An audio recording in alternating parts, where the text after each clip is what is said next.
Good afternoon, everyone.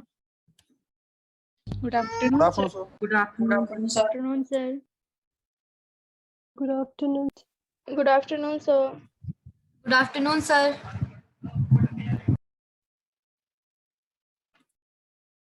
So last class में हम लोगों ने लैपलास ट्रांसफॉर्म के कुछ प्रॉपर्टीज डिस्कस किया था विद एग्जांपल, तो उसी को आगे कंटिन्यू करेंगे। तो हमने देखा था अगर हमें फंक्शन का लैपलास ट्रांसफॉर्म पता है तो फंक्शन के डेरिवेटिव का लैपलास ट्रांसफॉर्म कैसे कैलकुलेट करते हैं। तो नेक्स्ट पार्ट जो हम डिस्कस करेंगे वो है लैपलास ट्रांसफॉर्म ऑफ इंटीग्रल्स। पहले जो हम डिस्कस किया था वो लैपलास ट्रांसफॉर्म ऑफ डेरिवेटिव्स थे। अगर हमें फंक्शन का लैपलास ट्रांसफॉर्म पता है तो फंक्शन के इंटीग्रल का लैपलास ट्रांसफॉर्म क्या होगा ये भी हम बता सकते हैं।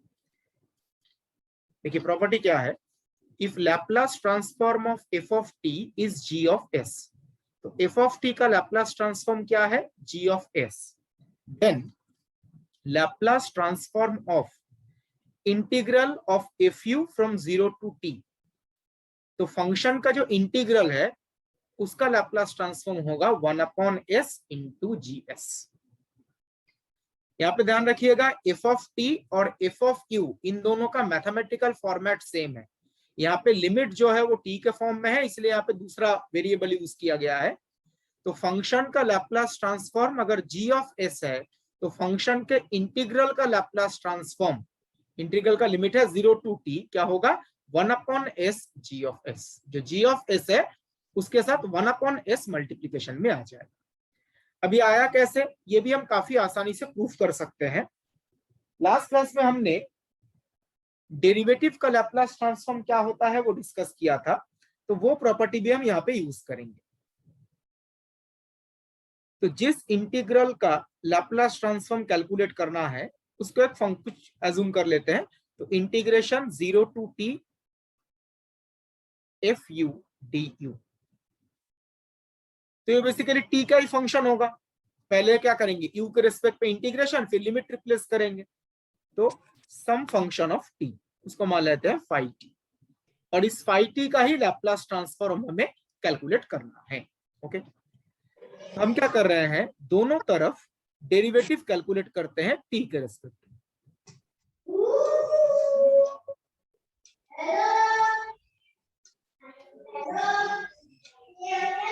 अर्पिता सिंह म्यूट कर लो अपने आप को। तो दोनों तरफ अगर हम टाइम के रिस्पेक्ट में डेरिवेटिव करते हैं तो D D T of this integral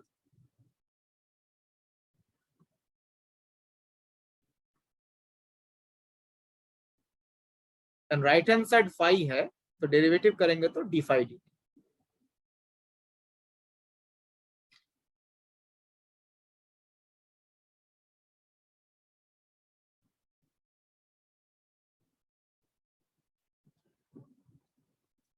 ठीक है, नाउ इस इंटीग्रल का डेरिवेटिव कैसे कैलकुलेट करते हैं ये हमने पहले भी एक बार डिस्कस किया है। रिमेंबर, ये हमने डिफरेंशियल इक्वेशन जब पढ़ा था वहां पे भी ये प्रॉपर्टी यूज किया था। आई थिंक 10 जनवरी के जो स्टूडेंट्स हैं उनमें डिफरेंशियल इक्वेशन तो हुआ नहीं है, तो मैं ये प्रॉपर्टी लिख देता हूं यहाँ पर। ये डेरिवेटिव करने पे क्या आएगा, D D T of integral, limit है सपोज लोअर लिमिट है जी ऑफ टी और अपर लिमिट है H of T. Lower limit upper limit दोनों टी का फंक्शन हो सकता है, integration F U D U, ये इक्वल टू क्या होता है, this is equal to function F at upper limit, upper limit है एच ऑफ टी और अपर लिमिट जो है वो टी का फंक्शन है, तो into derivative of upper limit D H D T minus function at lower limit, तो function lower limit है जी ऑफ टी और लोअर लिमिट भी टी का फंक्शन है तो डी जी टी टी।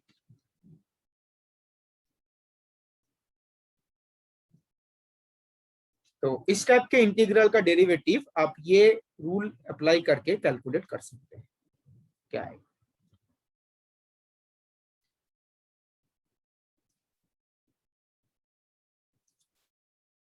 यहाँ पे लोअर लिमिट क्या है? 0, अपर लिमिट क्या है? t।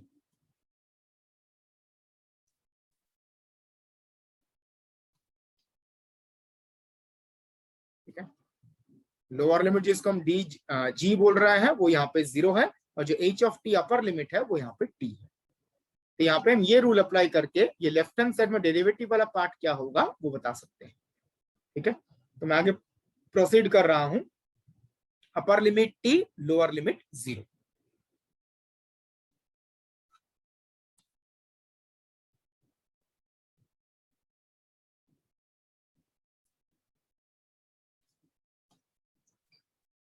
तो left hand side function at upper limit क्या था? t इनटू अपर लिमिट का डेरिवेटिव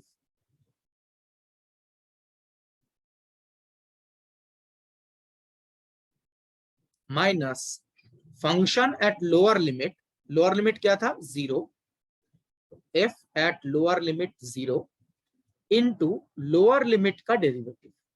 अब इस केस में लोअर लिमिट तो कांस्टेंट है 0, उसका डेरिवेटिव 0 हो जाएगा। ये जो सेकंड पार्ट है इसमें ये 0, और राइट हैंड साइड क्या था? D phi dt। और हमें किसका लैप्लस ट्रांसफॉर्म कैलकुलेट करना है? फाई का। ध्यान रखिएगा, जो इंटीग्रल का फॉर्म था उसको हमने फाई अज्यूम किया था। अगर पीछे जा रहा हूं देखिए, ये जो इंटीग्रल है इसी का लैप्लस ट्रांसफॉर्म हमें कैलकुलेट करना है ना, तो इसको हमने क्या मान लिया था? Phi of T. तो बेसिकली आपको फाई ऑफ टी का ही लैप्लस ट्रांसफॉर्म कैलकुलेट करना है। फाई ऑफ टी मतलब इस इंटीग्रल का, तो हमें फाई का लैप्लस ट्रांसफॉर्म कैलकुलेट करना है। ठीक है, तो फर्स्ट पार्ट, इसमें डेरिवेटिव वाला जो पार्ट है वो 1 हो जाएगा। टी का डेरिवेटिव टी के रेस्पेक्ट में 1। ठीक है, तो बेसिकली ये होगा left hand side f of t, right hand side d phi dt।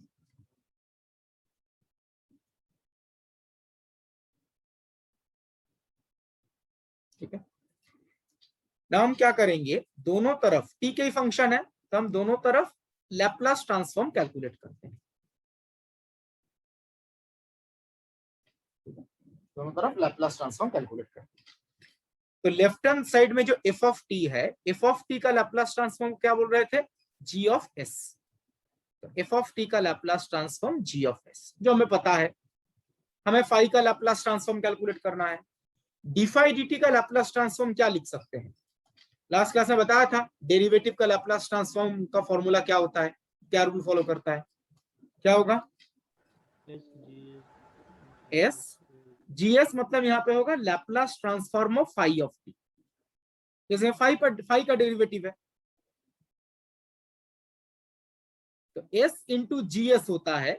यहाँ पे जीएस ने लिख रहे हैं बिकॉज जी ऑफ एस तो एफ ऑफ टी का लैप्लस ट्रांसफॉर्म है, तो s इंटू फाई का डेरिवेटिव।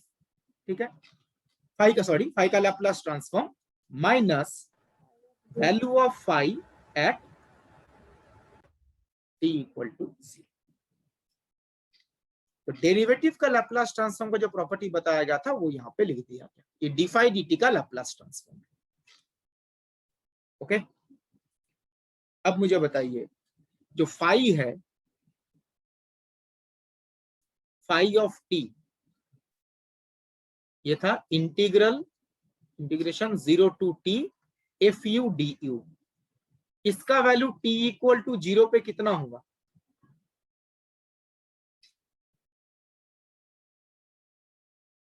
बस फाई 0 में कैलकुलेट करना है ना, t के बदले 0 रिप्लेस करते हैं। तो इंटीग्रेशन में अपर लिमिट और लोअर लिमिट इक्वल हो गया। इंटीग्रेशन में अगर upper limit lower limit equal हो जाता है तो इंटीग्रेशन का वैल्यू क्या आ जाएगा?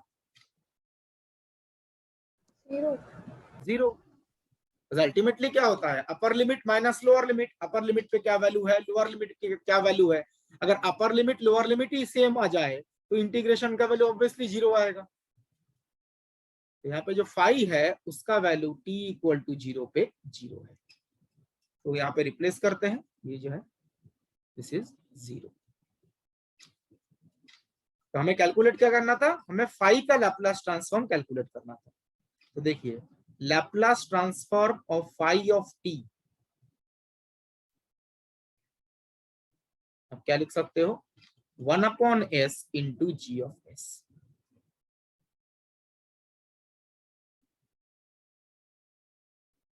लिख सकते हैं।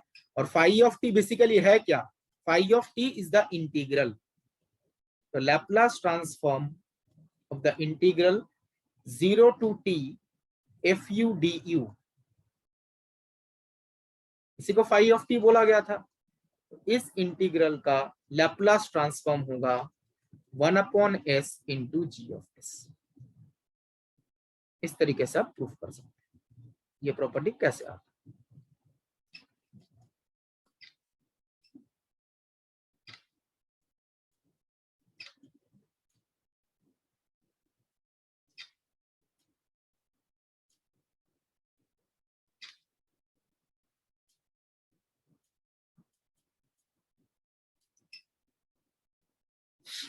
ठीक है, दिस इज द प्रॉपर्टी। ये जो प्रॉपर्टी है, जो इंटीग्रल का लैप्लास ट्रांसफॉर्म क्या होगा, या पहले हमने पढ़ा था डेरिवेटिव का लैप्लास ट्रांसफॉर्म क्या होगा, इसका यूज कहां पे होता है, जैसे बताया गया था लैप्लास ट्रांसफॉर्म यूज करके हम डिफरेंशियल इक्वेशन सॉल्व कर सकते हैं, वैसे ही लैप्लास ट्रांसफॉर्म यूज करके हम इंटीग्रल इक्वेशन भी सॉल्व कर सकते हैं। तो ये जो प्रॉपर्टीज है, जो डेरिवेटिव का लैप्लास ट्रांसफॉर्म क्या होता है, इंटीग्रल का लैप्लास ट्रांसफॉर्म क्या होता है, ये प्रॉपर्टीज यूज होता है जब हम डिफरेंशियल इक्वेशन या इंटीग्रल इक्वेशन को सॉल्व करते हैं यूजिंग लैप्लास ट्रांसफॉर्म। डेरिवेटिव वाला प्रॉपर्टी और इंटीग्रल वाला प्रॉपर्टी, ये differential equation and integral equation solve करने के टाइम पे काफी यूजफुल है। इस स्टेप में डाउट है anyone? Sir back slide show करना।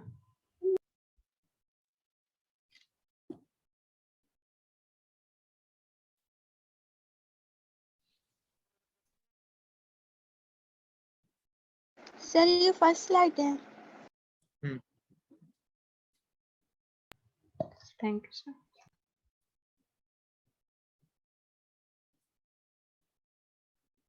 इस प्रॉपर्टी के ऊपर एक क्वेश्चन डिस्कस करते हैं।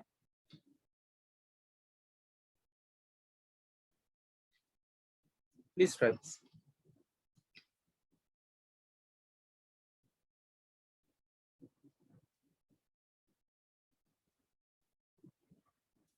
देखिए ऐसा भी हो सकता है, हमने बहुत सारे प्रॉपर्टीज पढ़े हैं, ऐसा भी हो सकता है जो एक ही क्वेश्चन में आपको 2 प्रॉपर्टी या 3 प्रॉपर्टी, मतलब एक से ज्यादा प्रॉपर्टी यूज करना पड़े, ऐसे भी क्वेश्चन हो सकते हैं। ठीक है, जब कोई एक से ज्यादा प्रॉपर्टी यूज करना पड़े, ऐसा नहीं जो एक ही क्वेश्चन है तो एक ही प्रॉपर्टी यूज करना पड़ेगा, एक से ज्यादा प्रॉपर्टी भी यूज हो सकता है। जैसे यहाँ पे देखिए ये जो फंक्शन है ये इस फॉर्मेट का है, ये तो इंटीग्रल वाला प्रॉपर्टी यूज होगा, देख के समझ में ही आ जाएगा। इसमें तो स्पेसिफिकली इंटीग्रल फॉर्म मतलब इंटीग्रल साइन दिया ही रहेगा। तो integration 0 to t fu du, और यहाँ पे fu क्या है, साइन u अपॉन u।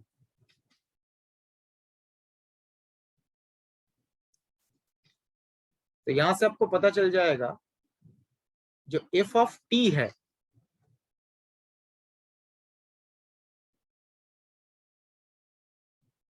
वो क्या है, sine t upon t, Q के बदले t है। तो जो इंटीग्रैंड है वो इस फॉर्मेट का है, sine u upon u,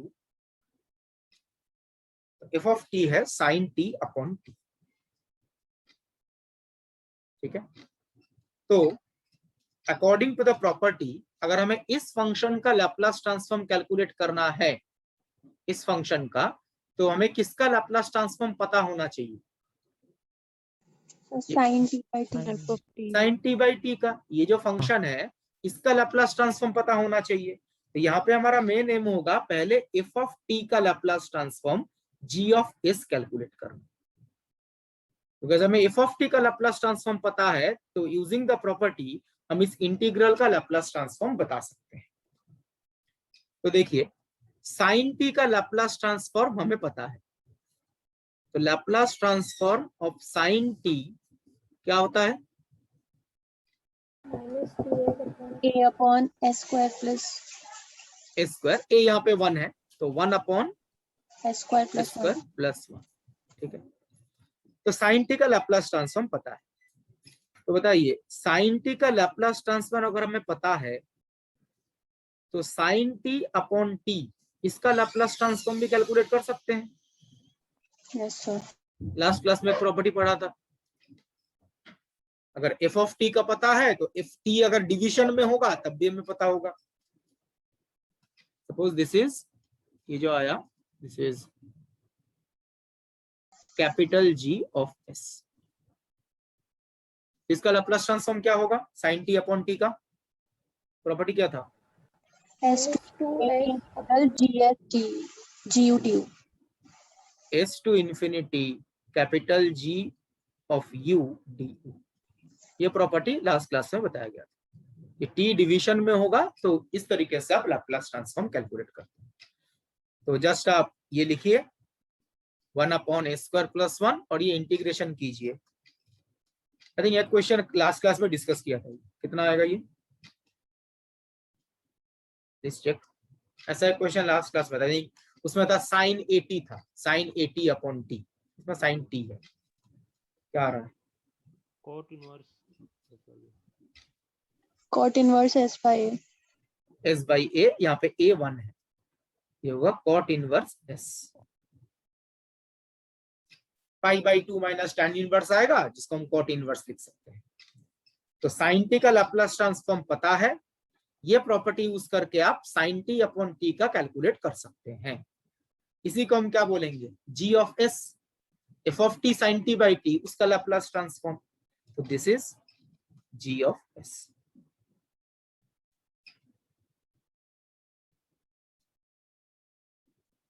F of T था,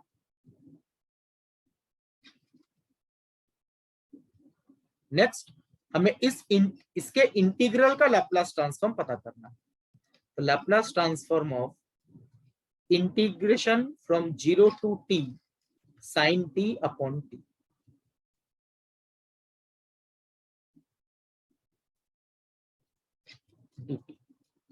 सॉरी गलत लिखा मैंने, साइन यू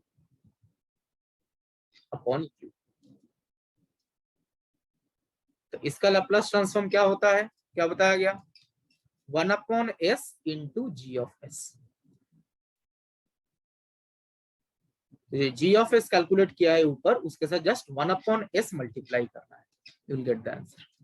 तो final answer is 1 upon S into cot inverse S.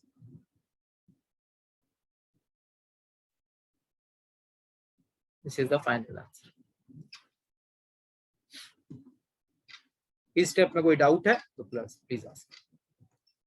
पहले ये प्रॉपर्टी यूज करना है, साइन टी का पता है तो साइन टी अपॉन टी का पहले कैलकुलेट करना है ये प्रॉपर्टी यूज करके, फिर साइन टी अपॉन टी का लैप्लास ट्रांसफॉर्म पता है तो उसके इंटीग्रल का लैप्लास ट्रांसफॉर्म ये होगा। ठीक है,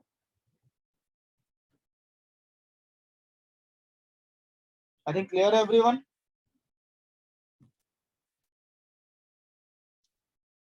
Yes, sir. तो मैं आगे प्रोसीड कर रहा हूं। नेक्स्ट हम डिस्कस करेंगे Laplace transform of periodic function. यहाँ पे जो हम लैप्लास ट्रांसफॉर्म कैलकुलेट कर रहे हैं वहां पे फंक्शन का पीरियोडिक होना जरूरी नहीं है, पीरियोडिक हो भी सकता है नहीं भी हो सकता है। अभी तक जो मैक्सिमम क्वेश्चन हमने डिस्कस किए हैं उसमें पीरियोडिक नहीं है। इन जनरल पीरियोडिक होना जरूरी नहीं है, पीरियोडिक नॉन पीरियोडिक कुछ भी हो। फंक्शन जब पीरियोडिक होता है तब वो उसका जो लैप्लास ट्रांसफॉर्म है वो एक पर्टिकुलर रूल को फॉलो करता है। ठीक है, वही हम डिस्कस करेंगे। तो मैं आगे प्रोसीड कर रहा हूं। Laplace transform of periodic function, ये क्या लिखा गया है? Let a function F of T is a periodic function with period capital T. तो हमारे पास एक पीरियोडिक फंक्शन है एफ ऑफ टी और पीरियड ऑफ द फंक्शन क्या है? T, capital T. तो पीरियड कैपिटल टी होने का मतलब क्या होता है, कैपिटल टी इंटरवल के बाद फंक्शन खुद को रिपीट करेगा, जो पीरियोडिक फंक्शन का डेफिनेशन है, हमने फूरियर सीरीज में और ज्यादा डिटेल्स में डिस्कस किया था। तो कैपिटल टी इंटरवल के बाद फंक्शन का वैल्यू रिपीट करेगा। देन इस फंक्शन का जो लैप्लास ट्रांसफॉर्म है वो आप इस फॉर्मूले से कैलकुलेट कर सकते हैं।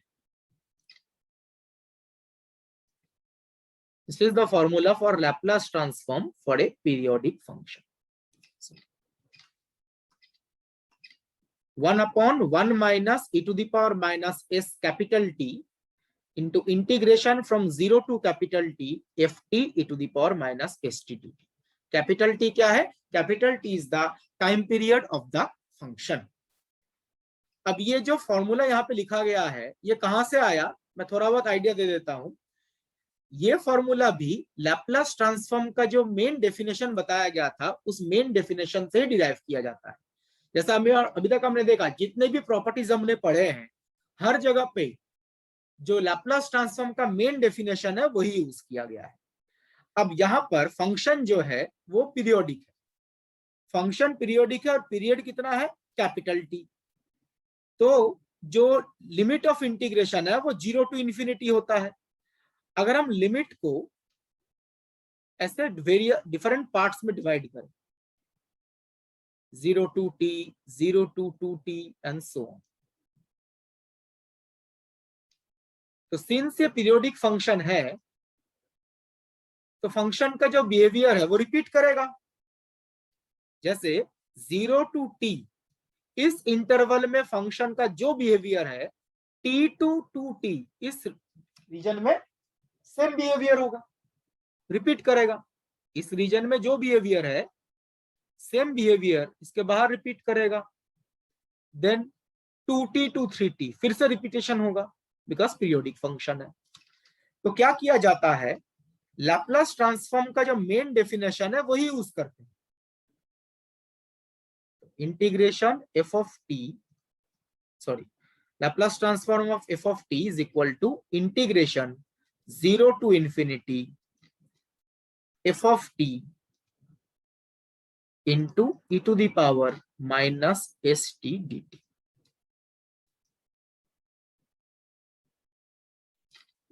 ठीक है, तो इसको अगर हम डिफरेंट पार्ट्स में डिवाइड करें, 0 to capital T f of t e to the power minus st dt plus capital T to 2t f of t into e to the power minus st dt and so on.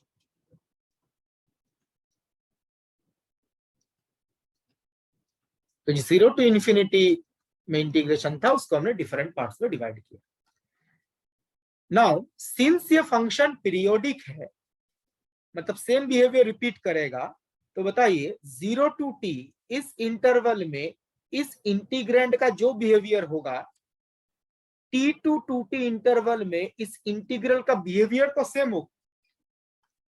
ये जो integrand है इस integrand का behaviour 0 to 2 में t में जो behaviour होगा इस इंटीग्रेंड का बिहेवियर t to 2t में सेम बिहेवियर होगा बिकॉज f of t क्या है, पीरियोडिक फंक्शन। ये तो एक कॉमन पार्ट साथ में मल्टीप्लिकेशन में है। तो इस इंटीग्रेंड का जो बिहेवियर होगा इस इंटीग्रेंड का भी बिहेवियर सेम होगा। सिर्फ डिफरेंस क्या आ रहा है, डिफरेंस ये है फर्स्ट इंटीग्रल में लिमिट है 0 to t, सेकेंड इंटीग्रल में लिमिट है t to 2t। तो लिमिट डिफरेंस होने की वजह से इंटीग्रेशन कैलकुलेट करने के बाद जो वैल्यू आएगा उसमें कुछ डिफरेंस आ जाएगा, बट जो इंटीग्रेंड है उसका बिहेवियर सेम है। देखिए यहाँ पे भी जो इंटीग्रेंड है यहाँ पे भी सेम इंटीग्रेंड है। तो जब आप इसमें फॉर्मूला यूज करेंगे इंटीग्रेशन कैलकुलेट करने का, इंटीग्रेशन के बाद फंक्शन सेम आएगा, इसका जो इंटीग्रेशन होगा इस फंक्शन का भी इंटीग्रेशन सेम आएगा। डिफरेंस कब आएगा, जब आप upper limit lower limit replace करेंगे। यहाँ पे अपर लिमिट t है, यहाँ पे अपर लिमिट 2t है, यहाँ पे अपर लोअर लिमिट 0 है, यहाँ पे कैपिटल T है। तो इंटीग्रेंड सेम है तो इंटीग्रेशन करेंगे तो सेम फंक्शन आएगा, लेकिन जब आप लिमिट रिप्लेस करेंगे तो वैल्यू में डिफरेंस आ जाएगा। तो देखा जाता है जब आप लिमिट रिप्लेस करते हैं ना, ये बेसिकली एक इनफाइनाइट जीपी सीरीज फॉर्मेट का चला आता है।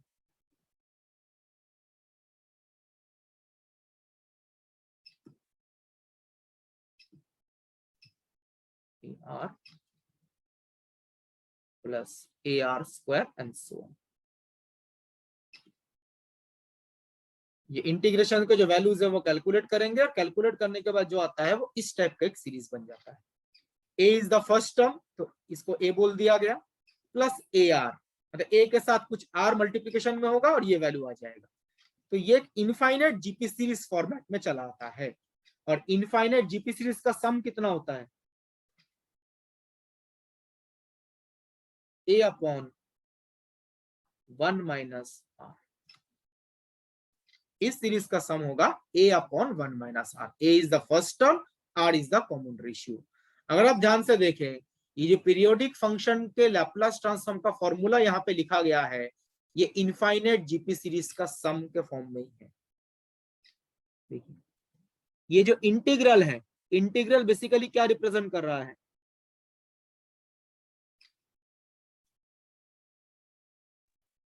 ये इंटीग्रल इस सीरीज में क्या है?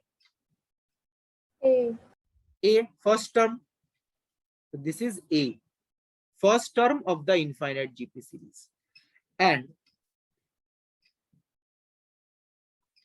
जो ये पार्ट है, this is 1 minus R। A upon 1 minus R होता है, this is 1 minus R। तो ये जो फॉर्मूला है ये बेसिकली इनफाइनाइट जीपी सीरीज का जो सम है वहां से आप रिलेट कर सकते हैं। This is integral is the first term, दिख रहा है ये फर्स्ट टर्म है, upon 1 minus R।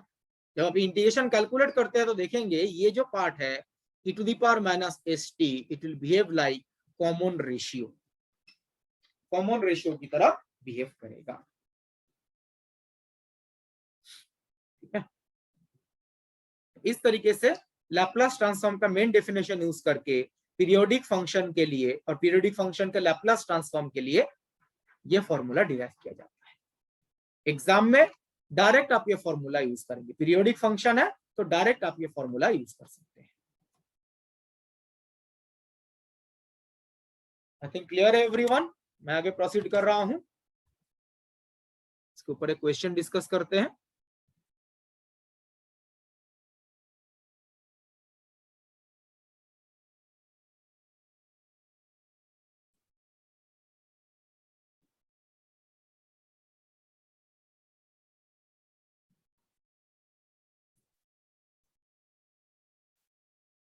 Please try this question.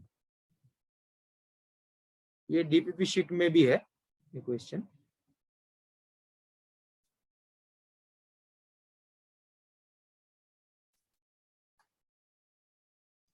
Question में क्या है? f of t is t for 0 to pi and f of t is pi minus t from pi to 0 such that this condition satisfies। ये condition का मतलब क्या है? 2 पाई interval के बाद फंक्शन खुद को रिपीट कर रहा है, f of t plus 2 pi equal to f of t। जो फंक्शन गिवन है वो एक पीरियोडिक फंक्शन है, and period of the function is 2 pi.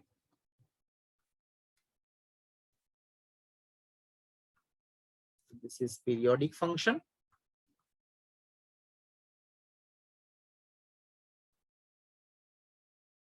and period is 2 pi।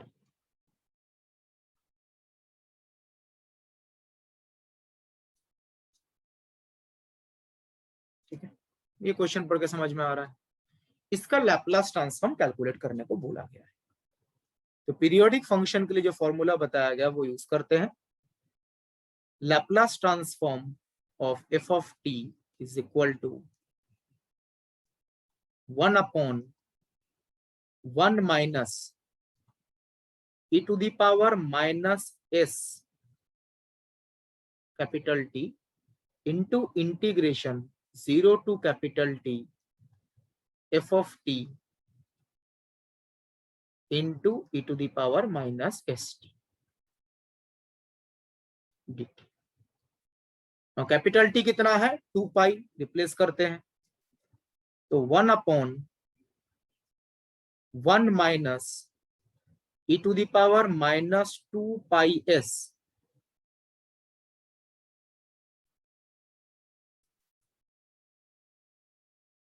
अभी जो इंटीग्रेशन है उसका लिमिट क्या होगा 0 to 2 पाई। इसको हम दो पार्ट में डिवाइड करते हैं बिकॉज दो इंटरवल्स में फंक्शन का बिहेवियर अलग अलग है। तो जो 0 to 2 पाई है उसको हम दो पार्ट में डिवाइड कर सकते हैं, एक 0 to पाई और दूसरा पाई to 2 पाई।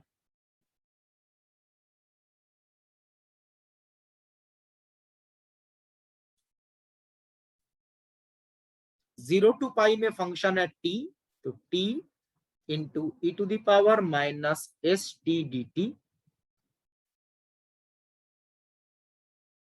और पाई टू 2 पाई में फंक्शन है पाई माइनस टी।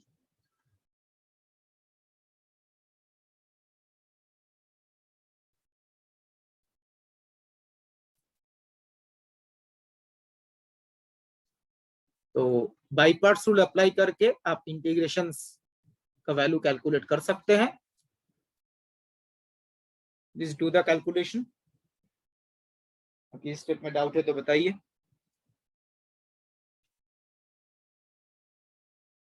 यहाँ पे फाइनल आंसर लिख देता हूं बिकॉज इसमें just by parts rule apply करके इंटीग्रेशन ही करना है और ऐसा कुछ है नहीं।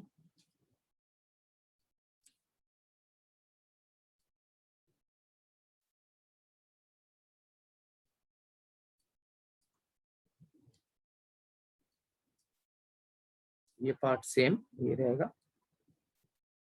Into pi upon S into e to the power -2 pi s minus e to the power -पाई s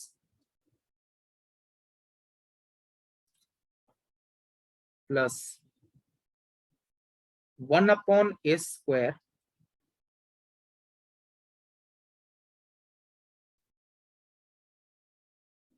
into 1 minus 2 into e to the power -पाई s plus e to the power -2 pi s।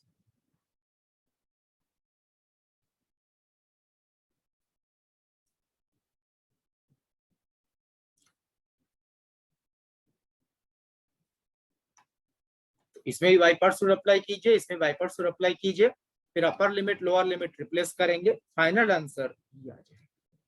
इस integration और कोई मतलब कोई special trick नहीं है, just integration calculate कर कीजिए और लिमिट रिप्लेस कीजिए। मेथड क्लियर है एवरीवन?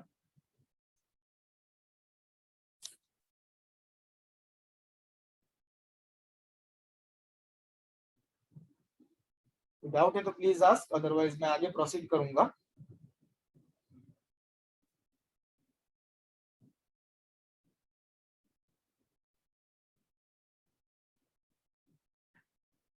तो हमने अभी तक लैप्लास ट्रांसफॉर्म के रिलेटेड बहुत सारे प्रॉपर्टीज डिस्कस किए हैं।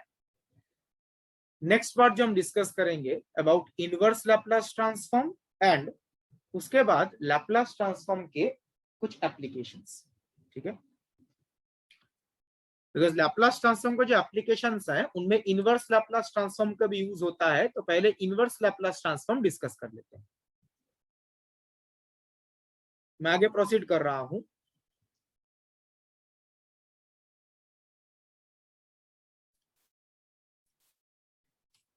नाउ जैसे इनवर्स फूरियर ट्रांसफॉर्म का एक फॉर्मूला था, इनवर्स फूरियर ट्रांसफॉर्म का एक मैथमेटिकल फॉर्मूला था, तो इनवर्स लैप्लास ट्रांसफॉर्म का भी एक मैथमेटिकल फॉर्मूला होता है। जो इनवर्स लैप्लास ट्रांसफॉर्म है उसका भी एक मैथमेटिकल फॉर्मूला होता है, बट उस फॉर्मूले के अकॉर्डिंग जो कैलकुलेशन है वो ज्यादा कॉम्प्लिकेटेड, ठीक है? तो इनवर्स लैप्लास ट्रांसफॉर्म का जो मैथमेटिकल फॉर्मूला है उससे कैलकुलेशन काफी ज्यादा कॉम्प्लिकेटेड होता है।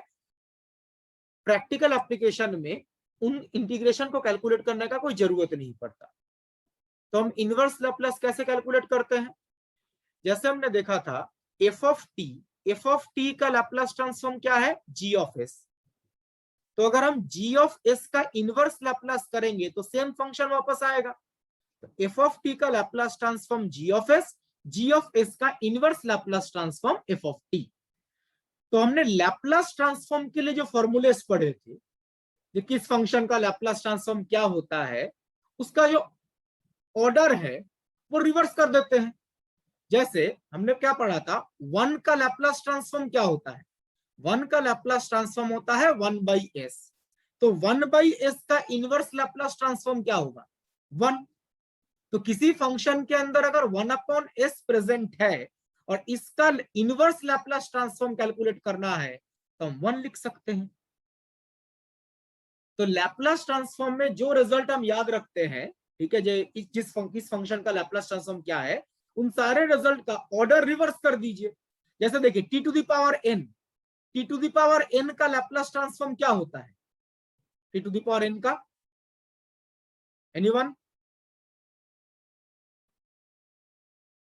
n factorial upon n factorial upon right. T to the power n का होता है Laplace transform n factorial by s to the power n plus 1। अब n फैक्टोरियल तो कांस्टेंट है, उसको यहाँ पे डिवाइड में लिख दिया गया। तो देखिए 1/s to the power n plus 1, इसका इनवर्स लैप्लास क्या होगा? ये T to the power n का लैप्लास ट्रांसफॉर्म करते हैं तो n फैक्टोरियल बाई ये क्वांटिटी आता है s to the power n plus 1। n factorial constant है, उसका साइड चेंज कर दिया गया, तो इसका लैप्लास इनवर्स लैप्लास ट्रांसफॉर्म आएगा ये काफी कॉमन है। देखिए ये ऐसे फंक्शंस n क्या है? Positive integer, 1/s, 1/s², 1/s³, 1/s to the power 4। अगर ऐसे फंक्शंस होते हैं तो इनवर्स लैप्लास आप ये यूज कर सकते हैं। e to the power at का लैप्लास ट्रांसफॉर्म होता है 1/s−a। देखिए तो 1/s−a, इसका इनवर्स लैप्लास ट्रांसफॉर्म क्या होगा? e to the power at। ठीक है, ऐसे देखिए बाकी फॉर्मूलेस भी लिखे गए हैं यहाँ पर। साइन at का लैप्लास ट्रांसफॉर्म पता है हमें, तो 1/a² प्लस a², इसका इनवर्स लैप्लास। ये cos at का लैप्लास ट्रांसफॉर्म होता है s/a² प्लस a², तो इसका इनवर्स लैप्लास होगा cos at। ऐसे ये सारे रिजल्ट लिखे गए हैं। जो लैप्लास ट्रांसफॉर्म के रिजल्ट्स थे, जस्ट उनका जो ऑर्डर है वो रिवर्स कर दिया गया है। जैसे ये e to the power at cos hyperbolic bt, तो e to the power at cos hyperbolic bt, इसका लैप्लास ट्रांसफॉर्म ये होता है, ये बताया गया था। तो अगर ये फंक्शन कहीं पे रहता है और इसका इनवर्स लैप्लास पूछा जाए तो आप ये लिख सकते हो, a और b कांस्टेंट है। ठीक है, तो ये जो इनवर्स लैप्लास ट्रांसफॉर्म के रिजल्ट लिखे गए हैं, ये अगर आप याद रखते हैं तो आप इनवर्स लैप्लास ट्रांसफॉर्म के जो क्वेश्चंस है वो काफी आसानी से आप सॉल्व कर पाएंगे। ठीक है, तो एग्जामिनेशन के लिए इनवर्स लैप्लास ट्रांसफॉर्म का जो ये टेबल है ये काफी इंपॉर्टेंट है।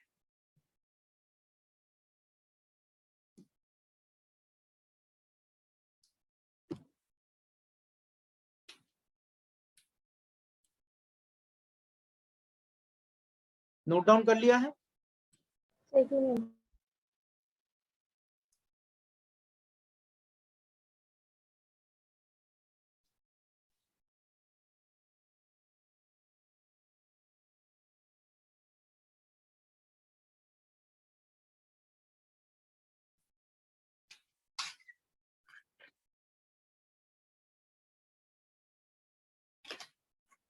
yes sir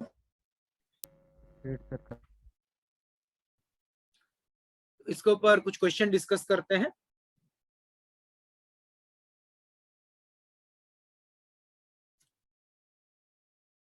फर्स्ट ये क्वेश्चन, फंक्शन गिवन है, उसका इनवर्स लैप्लास ट्रांसफॉर्म कैलकुलेट करना है।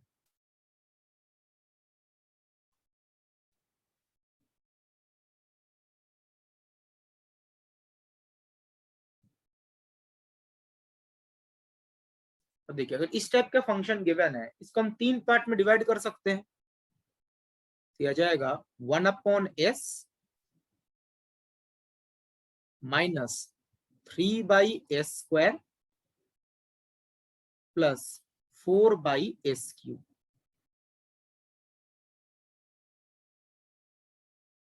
हमें इनवर्स लैप्लस ट्रांसफॉर्म कैलकुलेट करना है।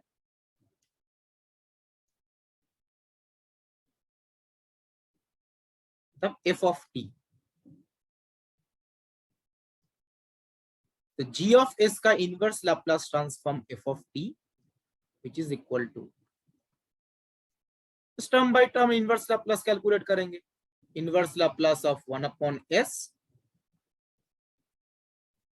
माइनस 3 तो कांस्टेंट है, इसको बाहर रखते हैं। इनवर्स लैप्लस ऑफ 1/s²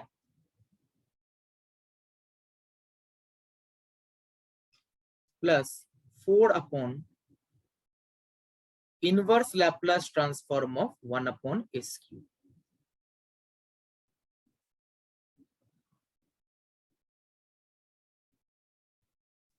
अब जो 1/s है, 1/s का इनवर्स लैप्लस क्या होता है? 1. 1। तो फर्स्ट पार्ट तो आसान है। और जो बाकी दोनों हैं उनका इनवर्स लैप्लस आप इस फॉर्मूले से कैलकुलेट कर सकते हैं। Inverse Laplace transform of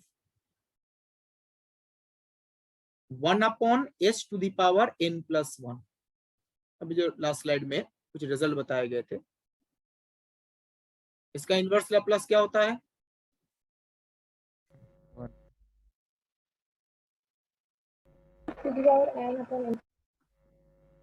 t⁻n/n factorial. n positive integer है, तो ये रिजल्ट आप यूज कर सकते हैं।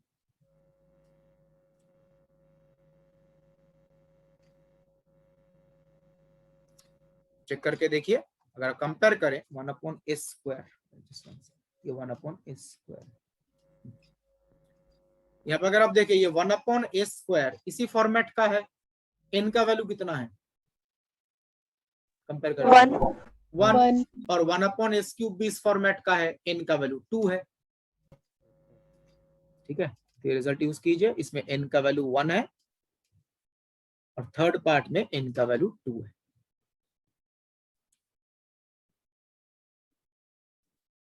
तो फाइनल रिजल्ट कितना क्या आ रहा है? एनीवन? 1 माइनस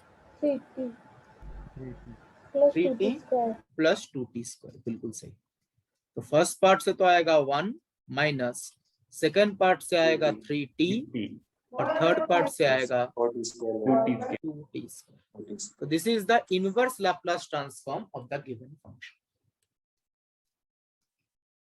ये जो रूल है ये हमने यहाँ पे यूज किया।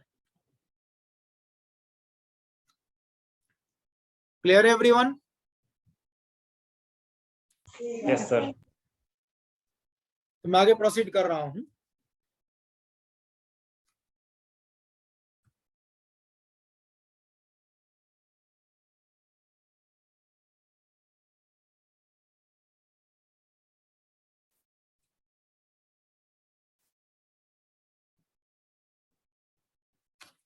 Please try this question.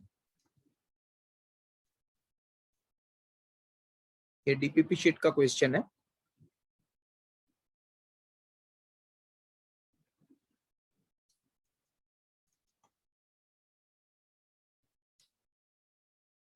एक फंक्शन गिवन है, उस फंक्शन का इनवर्स लैप्लस ट्रांसफॉर्म पूछा गया है। इस फंक्शन का inverse Laplace transform.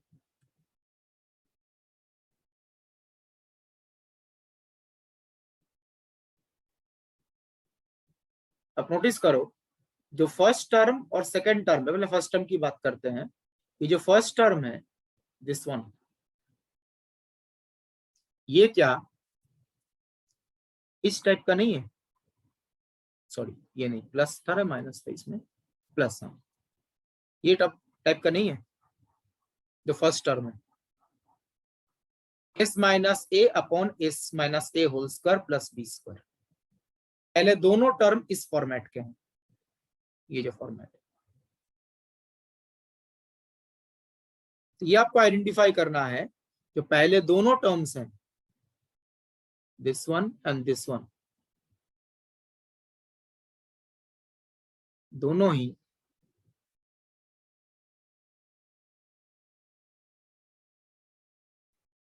s minus A upon A और b का वैल्यू अलग है obviously, s minus A whole square plus b square इस फॉर्मेट का, फर्स्ट टर्म सेकेंड टर्म दोनों। क्लियर है ये एवरीवन? पहले वाले में a का वैल्यू कितना है? a का वैल्यू कितना है? 2 और सेकंड वाले में a का वैल्यू कितना है? -4 -4। फर्स्ट वाले में b का वैल्यू कितना है? 5 5 और सेकंड में 9 9। a और b का वैल्यू डिफरेंट है, ठीक है। और थर्ड जो टर्म है दिस वन, ये किस फॉर्मेट का है? 1/b/80 sin bt। साइन वाले में जो आता s minus A whole square plus b square.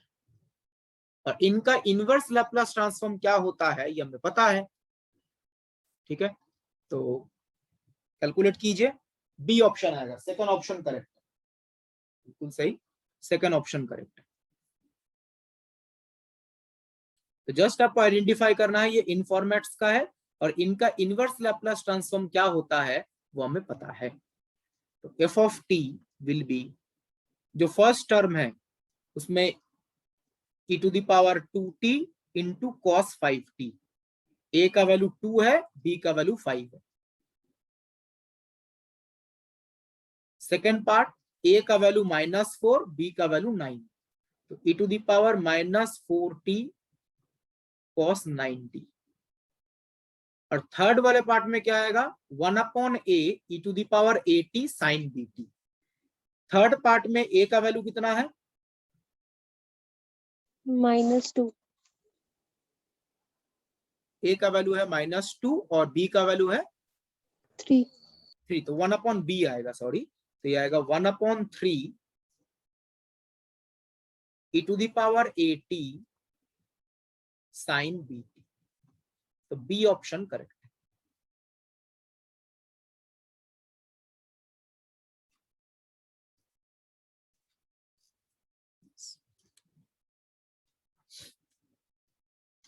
सिर्फ आपको आइडेंटिफाई करना है ये जो टर्म्स है वो इन फॉर्मेट्स के हैं, ठीक है। और क्या तरीका हो सकता है इस क्वेश्चन को सॉल्व करने का? ये तो एक तरीका है, आप ये फॉर्मेट आइडेंटिफाई करो और उसका इनवर्स लैप्लस लिख दो, ये तो पता है हमें, ए और बी आइडेंटिफाई करके। और एक तरीका भी है जिससे आप क्वेश्चन सॉल्व कर सकते हैं। 4 ऑप्शन है हमारे पास, ऑप्शन नहीं होता तो ऐसे ही करना पड़ता, ऑप्शन अगर नहीं है तो ऐसे ही करना पड़ेगा। 4 ऑप्शन है हमारे पास। और एक तरीका भी है,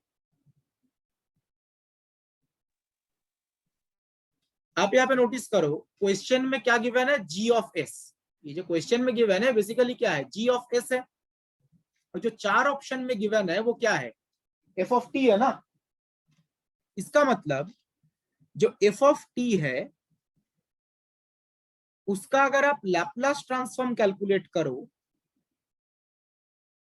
तो क्या आता है? g ऑफ s आता है। और हमें f ऑफ t पता है या g ऑफ s पता है? G of S. g of s, इसको हम बोल रहे हैं g of s। g of s पता है तो ये क्वेश्चन में गिवन होगा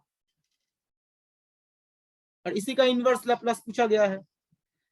तो हम ऐसा नहीं कर सकते, जो ऑप्शंस गिवन है, ऑप्शंस में जो फंक्शन गिवन है उनका लैप्लस ट्रांसफॉर्म कैलकुलेट करें और चेक करें किसका लैप्लस ट्रांसफॉर्म क्वेश्चन में जो गिवन है उसके साथ मैच कर रहा है। ये भी एक तरीका हो सकता है।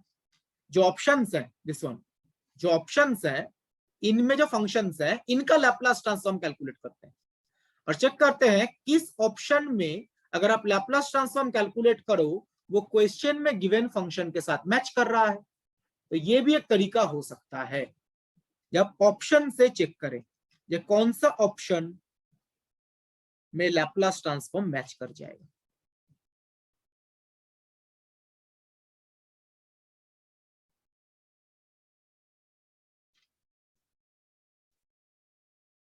ठीक है,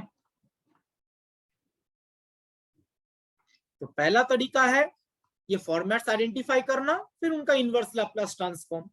दूसरा तरीका है, हमारे पास 4 ऑप्शंस हैं, ऑप्शन में जो फंक्शन गिवन है उनका लैप्लास ट्रांसफॉर्म कैलकुलेट करो और देखो किसका लैप्लास ट्रांसफॉर्म गिवन फंक्शन के साथ मैच कर रहा है।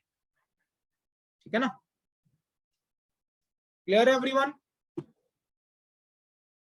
ठीक है, तो मैं आगे प्रोसीड कर रहा हूं।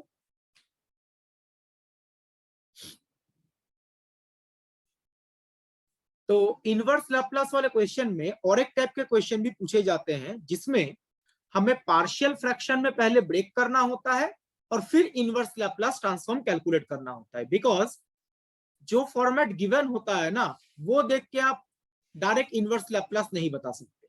जैसे इस क्वेश्चन में ये फॉर्मेट्स देख के आप बता सकते हैं ये फंक्शंस इस फॉर्मेट के हैं तो इनवर्स लैप्लास यही आएगा, बट कुछ क्वेश्चंस में पहले पार्शियल फ्रैक्शन में ब्रेक करना पड़ेगा फिर आपको फॉर्मेट क्या है वो समझ में आए। ठीक है, तो वैसा एक क्वेश्चन डिस्कस करते हैं।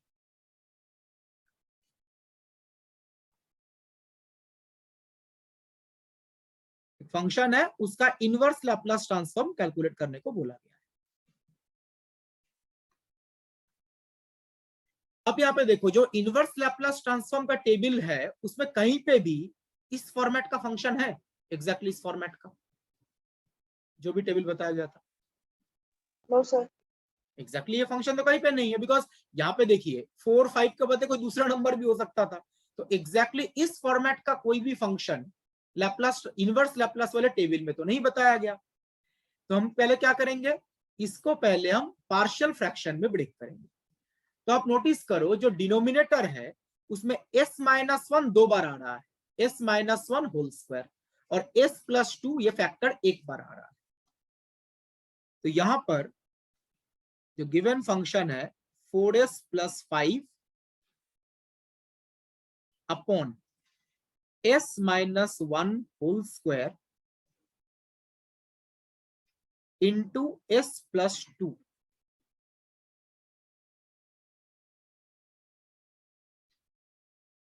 इसको पार्शियल फ्रैक्शन में ब्रेक करेंगे तो हम क्या लिख सकते हैं, s-1 2 बार आ रहा है तो a upon s-1 plus b upon s-1 whole square.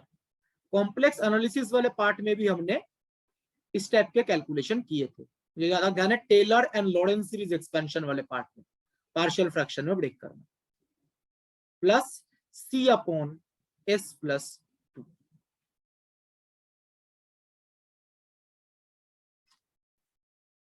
ये लिख सकते हैं।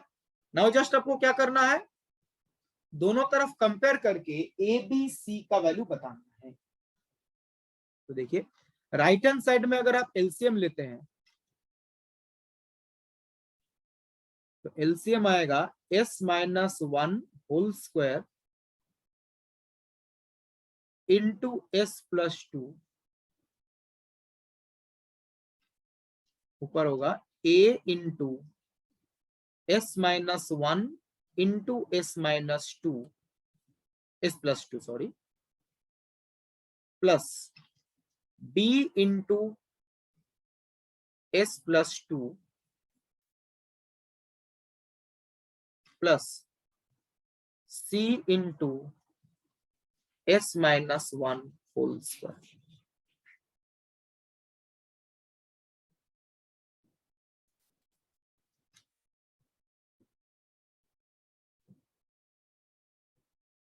ठीक है ना, देखिए दोनों तरफ ये जो डिनोमिनेटर वाला पार्ट है ये तो कैंसिल कर जाएगा ना। आप क्या कर सकते हैं, दोनों तरफ कोएफिशिएंट कंपेयर कर सकते हैं। कोएफिशिएंट कंपेयर करेंगे तो कुछ इक्वेशंस आएंगे जिससे आप ए बी सी का वैल्यू कैलकुलेट कर सकते हैं। एक तो देखिए वैल्यू रिप्लेस भी कर सकते हैं एस के पर्टिकुलर वैल्यूज। तो बता सकता है क्या रिप्लेस करने पे यहाँ पे हमें बी और सी का वैल्यू पता चलेगा। बी और सी काफी आसानी से पता चल जाएगा, कोएफिशिएंट कंपेयर करने का जरूरत नहीं। S is equal to 1 से B. S is equal to -2 और s equal to 1 and s equal to -2 basically. s equal to 1 replace कीजिए, वहां से आपको b का वैल्यू पता चलेगा। Equal to 3. कितना आ रहा है? b equal to 3. 3, बिल्कुल सही। एंड s के बदले -2 रिप्लेस करेंगे तो c का वैल्यू पता चलेगा। तो s के ये दो वैल्यूज पुट करके आप b और c तो आसानी से कैलकुलेट कर सकते हैं। c कितना आ रहा है? -3/9. 1/3. -1/3, बिल्कुल सही। क्लियर? तो डिनोमिनेटर वाला फैक्टर कैंसिल कर गया, s के बदले 1 रिप्लेस करो दोनों तरफ मतलब left hand side and right hand side. s के बदले 1 रिप्लेस करो, b आ जाएगा। s के बदले -2 रिप्लेस करो, c का वैल्यू आ जाएगा। जस्ट हमें क्या कैलकुलेट करना है? a कैलकुलेट करना है। नाउ सपोज हम दोनों तरफ कोएफिशिएंट ऑफ a² कंपेयर कर रहे हैं, तो comparing coefficient of a²।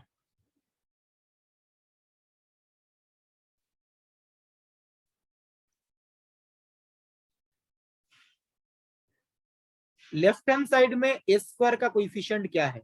Left hand side 0, और राइट हैंड साइड में a² का कोएफिशिएंट क्या है? a²।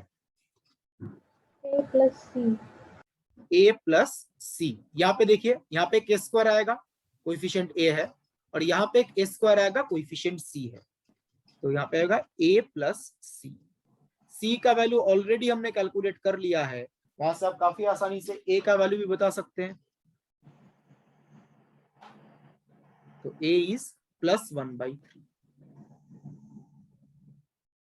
तो इस तरीके से आपको a b c का वैल्यू पता चल जाएगा। a is 1/3, b is 3, c is -1/3।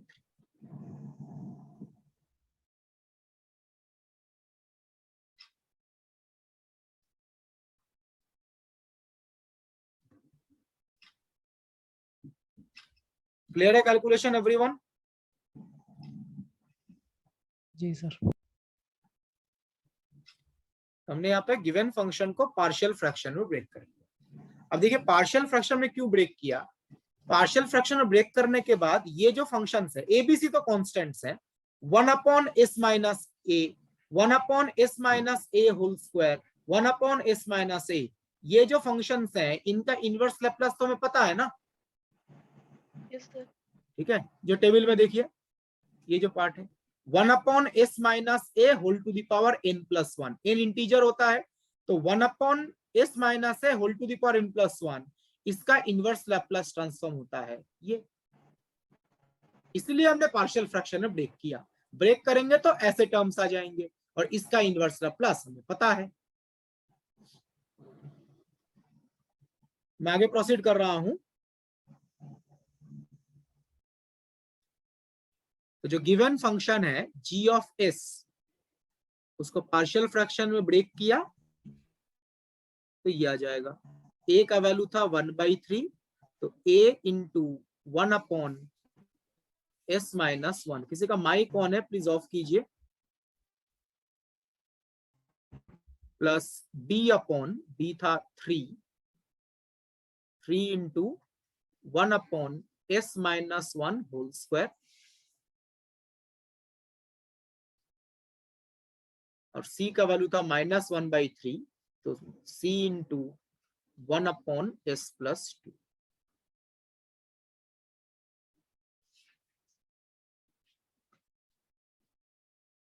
तो जो रिजल्ट है inverse Laplace standard result, inverse Laplace transform of 1/s minus a whole to the power n+1।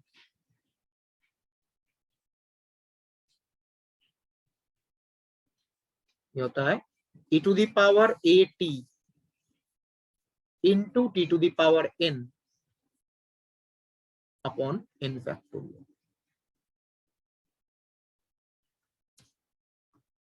ये रिजल्ट हम यूज कर सकते हैं।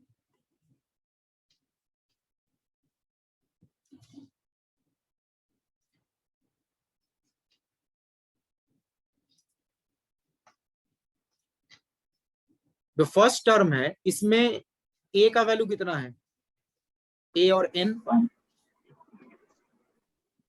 1, ए भी 1 है और एन भी 1 है, नो सॉरी, एन का वैल्यू कितना है, 0 सर। 0, बिल्कुल। जो सेकंड पार्ट है उसमें ए का वैल्यू 1 है और एन का वैल्यू भी 1 है। थर्ड पार्ट फर्स्ट वाले टर्म में तो हम सिंपली e की पावर 80 लगा सकते हैं ना। हाँ हाँ बिल्कुल बिल्कुल, वो भी यूज कर सकते हैं बिल्कुल। थर्ड पार्ट में इसमें भी e⁻80, बेसिकली a का वैल्यू है -2 और n 0। तो इनका inverse Laplace transform term by term calculate कीजिए, आपको f ऑफ t पता चलेगा।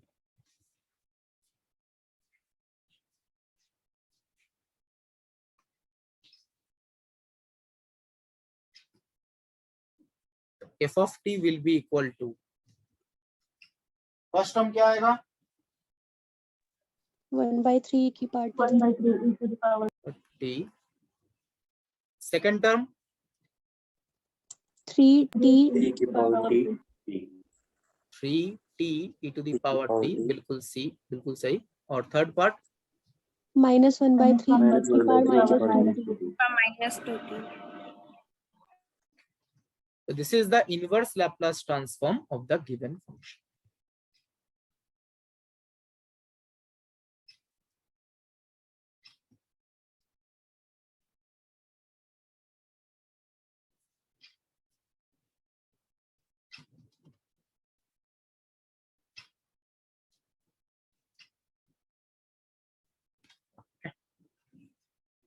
इस तरीके से पार्शियल फ्रैक्शन में ब्रेक करके उसके बाद हम लोग इनवर्स लैप्लस ट्रांसफॉर्म कैलकुलेट किया हमने और ये रिजल्ट आ गया। इस टाइप के question normally inverse Laplace transform से पूछे जा सकते हैं। तो आई थिंक एवरीवन क्लियर है, मैं आगे प्रोसीड करूंगा।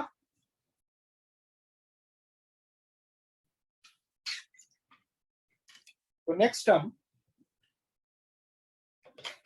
लैप्लस ट्रांसफॉर्म के कुछ एप्लीकेशन डिस्कस करेंगे। इसके दो एप्लीकेशन, एक तो होगा डिफरेंशियल इक्वेशन या इंटीग्रल इक्वेशन सॉल्व कैसे किया जाता है यूजिंग लैप्लस ट्रांसफॉर्म, और दूसरा होगा कुछ पर्टिकुलर इंटीग्रल्स हैं, कुछ पर्टिकुलर फॉर्मेट के इंटीग्रल्स हैं जिनको सॉल्व करने के लिए भी आप लैप्लस ट्रांसफॉर्म का यूज कर सकते हैं।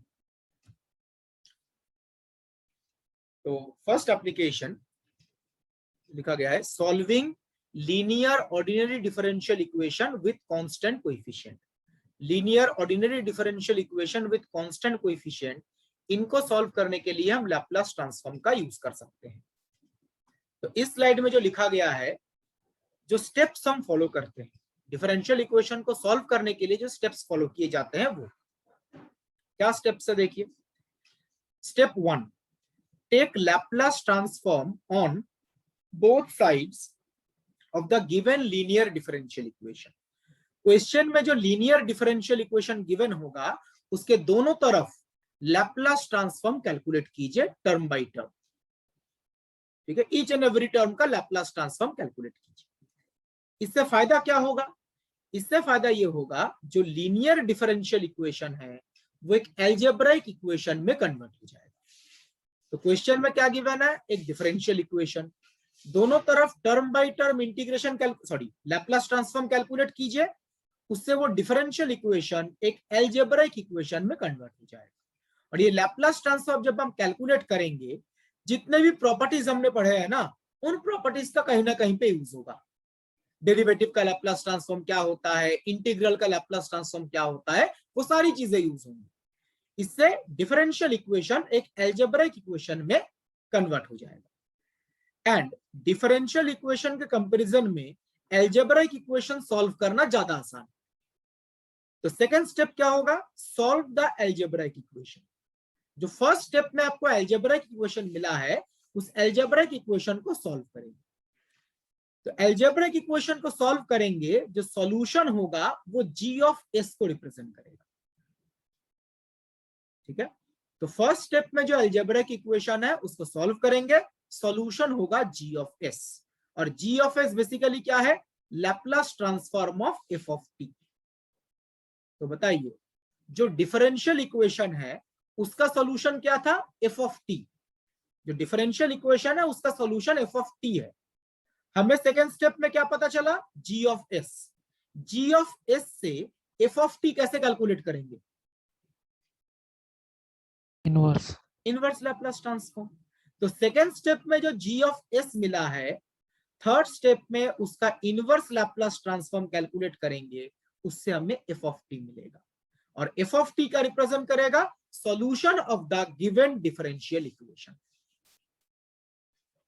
तो first step given differential equation का लैप्लास ट्रांसफॉर्म कैलकुलेट करना है। तो डिफरेंशियल इक्वेशन अलजेब्राइक इक्वेशन में कन्वर्ट हो जाएगा। Second step, algebraic equation solve करेंगे, वहां से आपको जी ऑफ एस पता चलेगा। जी ऑफ एस क्या है, एफ ऑफ टी का Laplace transform. Ji of S, इसका इनवर्स लैप्लास ट्रांसफॉर्म कैलकुलेट करेंगे तो आपको एफ ऑफ टी पता चल जाएगा। और एफ ऑफ टी रिप्रेजेंट करता है solution of the given differential equation. तो इस तरीके से लैप्लास ट्रांसफॉर्म का यूज करके हम लीनियर डिफरेंशियल इक्वेशन को सॉल्व कर सकते हैं। ठीक है, F of t represents the solution. ठीक है, एफ ऑफ टी क्या है, गिवन डिफरेंशियल इक्वेशन का सॉल्यूशन। और जी ऑफ एस क्या है, सॉल्यूशन का Laplace transform. F of t represents solution of the differential equation, g of s represents Laplace transform of the solution of the differential equation. ये solution का Laplace transform है। ये भी हो सकता है आपको सॉल्यूशन कैलकुलेट करने को बोला जाए, सॉल्यूशन मतलब एफ ऑफ टी कैलकुलेट करना है, या ये पूछा जाए सॉल्यूशन का लैप्लास ट्रांसफॉर्म कैलकुलेट कीजिए। सॉल्यूशन के लैप्लास ट्रांसफॉर्म का मतलब क्या है, जी ऑफ एस कैलकुलेट करना है। ठीक है, तो सॉल्यूशन मतलब एफ ऑफ टी, सॉल्यूशन के लैप्लास ट्रांसफॉर्म का मतलब जी ऑफ एस। ये नेट एग्जामिनेशन में पूछा भी गया है। एक डिफरेंशियल इक्वेशन गिवन था और बोला गया था उस डिफरेंशियल इक्वेशन के सॉल्यूशन का लैप्लास ट्रांसफॉर्म कैलकुलेट करो, मतलब जी ऑफ एस कैलकुलेट करो। अब मुझे बताइए, अगर आपको जी ऑफ एस कैलकुलेट करना है तो क्या स्टेप 3 कैलकुलेट करने का जरूरत है? अगर आपको क्वेश्चन में जी ऑफ एस पूछा गया है तो नहीं तब हमें थर्ड स्टेप का जरूरत नहीं सर। तो अगर आपको क्वेश्चन में पूछा जाता है डिफरेंशियल इक्वेशन का सॉल्यूशन कैलकुलेट कीजिए, डिफरेंशियल इक्वेशन का सॉल्यूशन कैलकुलेट कीजिए, मतलब आपको एफ ऑफ टी कैलकुलेट करना है, तो तीनों स्टेप सॉल्व करने पड़ेंगे। लेकिन अगर डिफरेंशियल इक्वेशन के सॉल्यूशन का लैप्लास ट्रांसफॉर्म पूछा गया है, मतलब आपको जी ऑफ एस कैलकुलेट करना है, और जी ऑफ एस कैलकुलेट करने के लिए फर्स्ट और सेकंड स्टेप से ही काम चल जाएगा, थर्ड स्टेप का रिक्वायरमेंट नहीं है। तो एक दो क्वेश्चन डिस्कस करते हैं इसके ऊपर, तो क्लियर होगा स्टेप बाय स्टेप सॉल्व कैसे कर रहे हैं। तो मैं आगे प्रोसीड कर रहा हूं।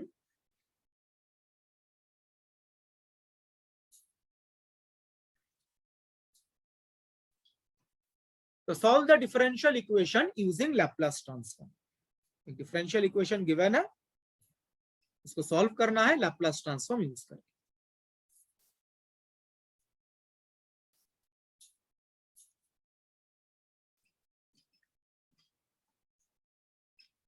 स्टेप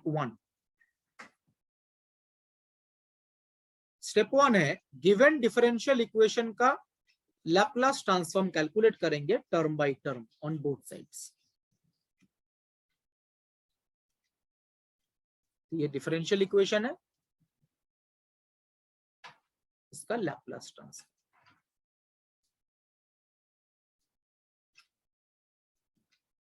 बताइए,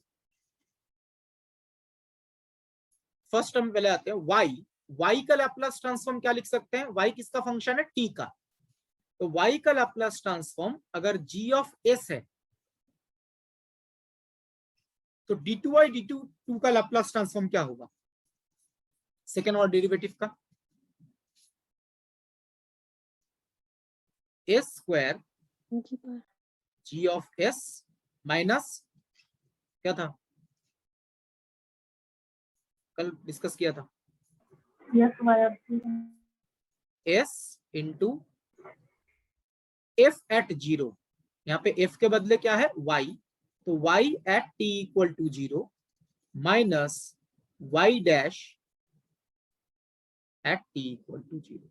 सेकेंड ऑर्डर डेरिवेटिव का लैप्लस ट्रांसफॉर्म आप ये लिख सकते हैं प्रॉपर्टी, माइनस y का Laplace transform g of s, and right hand side t का लैप्लस ट्रांसफॉर्म क्या होगा? 1/s²। बिल्कुल सही, 1/s²।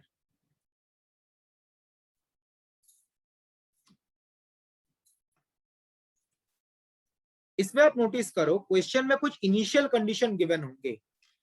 इनिशियल कंडीशंस के according y at t equal to 0 कितना है? 1, and y dash at t equal to 0 कितना है? 1। ये इनिशियल कंडीशंस क्वेश्चन में गिवन होंगे।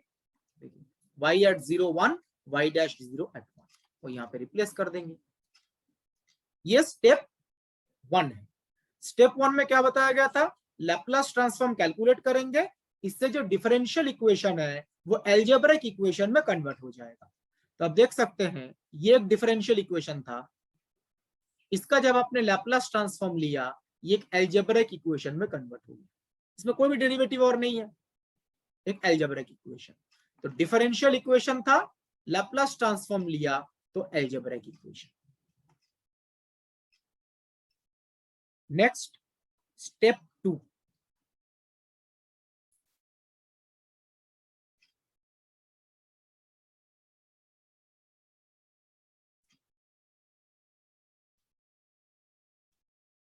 स्टेप 2 में क्या करते हैं? जो अलजेब्रिक इक्वेशन है उसको सॉल्व करते हैं, उससे आपको g ऑफ s पता चलता है। तो देखिए s² into g of s minus s minus 1 minus g of s is equal to 1/s²। यहां से आप काफी आसानी से g ऑफ s कैलकुलेट कर सकते हैं।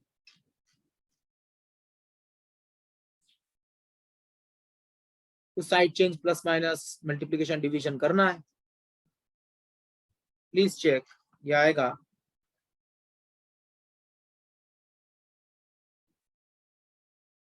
1/s minus 1 plus 1/s² into s² minus 1। g of s common ले लीजिए और बाकी टर्म्स को राइट हैंड साइड में लेके जाइए, please check it. g of s ये आ जाएगा। Please check everyone, we are getting this or not? Yes, sir.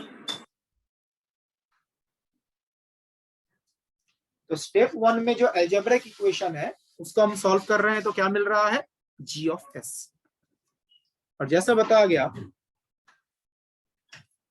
ये जो g ऑफ s है ये क्या रिप्रेजेंट करता है? गिवन डिफरेंशियल इक्वेशन का जो सॉल्यूशन है उसका लैप्लस ट्रांसफॉर्म।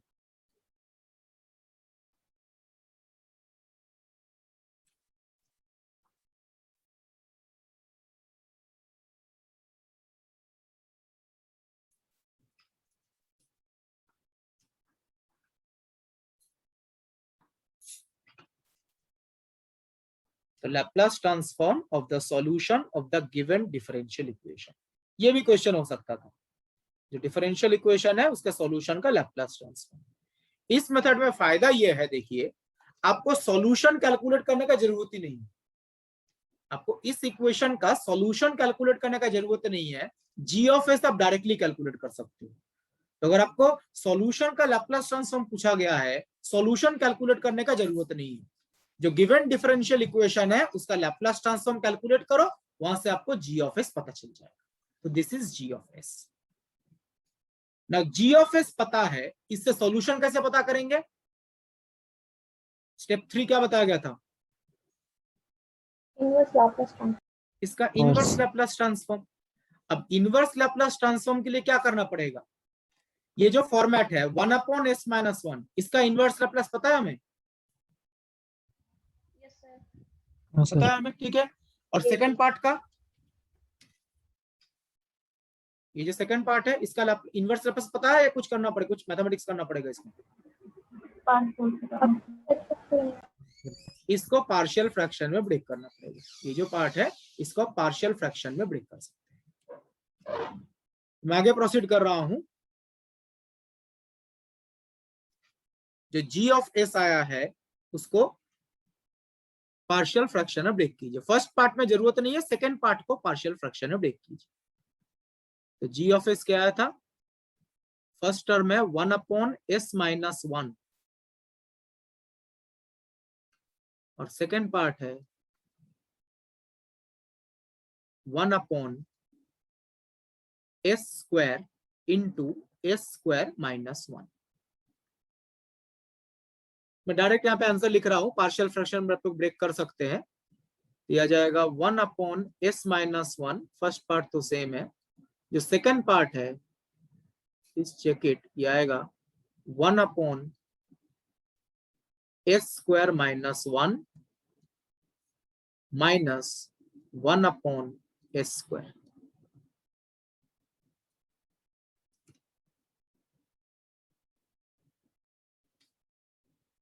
पार्शियल फ्रैक्शन में ब्रेक किया गया है। ये जो पार्ट है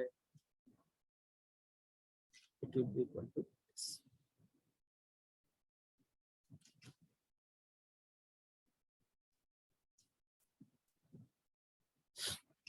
ठीक है, ये कैलकुलेट करना थोड़ा ज्यादा आसान है। मतलब यहाँ पे जो फैक्टर्स है वो ऐसे हैं कि ये कैलकुलेशन जो है वो काफी ज्यादा आसान होगा।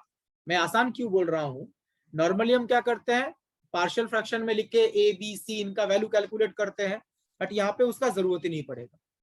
आप यहाँ पे चेक करो, जो डिनोमिनेटर है उसमें क्या क्या टर्म्स है, ए स्क्वायर और ए स्क्वायर माइनस 1। डिनोमिनेटर में ये दो टर्म्स है, ए स्क्वायर है और ए स्क्वायर माइनस 1 है। तो बता सकता है इन दो टर्म का डिफरेंस कितना है? 1। ए स्क्वायर और इसका डिफरेंस कितना है? 1। और जो न्यूमरेटर है वहां पर भी तो 1 ही प्रेजेंट है। तो जो न्यूमरेटर में 1 है उसको आप ये भी तो लिख सकते हो, ए स्क्वायर माइनस ए स्क्वायर माइनस 1। उसके बाद दो पार्ट में डिवाइड कर दो। इसमें ए बी सी वाले में जाने का जरूरत ही नहीं है। ऊपर 1 है और नीचे जो दो टर्म्स हैं ए स्क्वायर और ए स्क्वायर माइनस 1, इन दोनों का डिफरेंस भी कितना है? 1। तो 1 के बदले हमने ये लिख दिया, फिर इसको दो पार्ट में डिवाइड कर दो। इसको दो पार्ट में डिवाइड करोगे तो यही आ जाएगा। समझ में आया? ठीक है, next third step, term by term inverse Laplace transform calculate कीजिए। आ जाएगा answer f of t। Let's calculate inverse Laplace transform।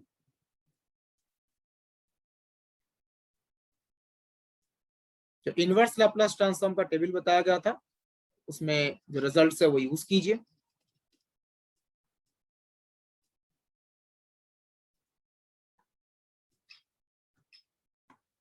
One upon S minus 1, इसका इनवर्स लैप्लास क्या होगा? e to the power t। बिल्कुल सही, e to the power t। जो second term है उसका क्या होगा inverse Laplace? Sine hyperbolic T. Table check कीजिए, सेकंड टर्म का होगा साइन हाइपरबोलिक टी।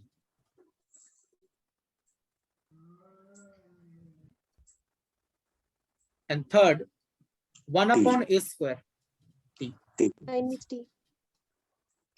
तो this is the inverse Laplace transform of G of S, और ये रिप्रेजेंट करता है solution of the given differential equation.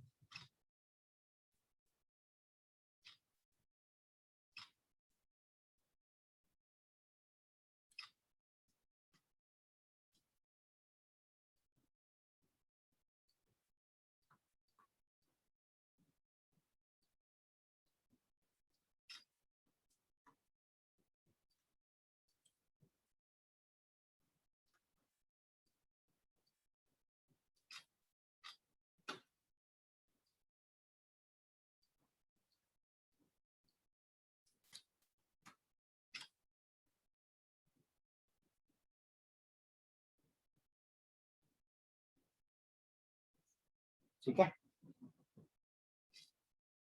तो इस तरीके से हम लैप्लास ट्रांसफॉर्मेशन का यूज करके डिफरेंशियल इक्वेशन का सॉल्यूशन कैलकुलेट कर सकते हैं। इस स्टेप में कोई डाउट है तो प्लीज आस्क, अदरवाइज मैं आगे प्रोसीड करूंगा।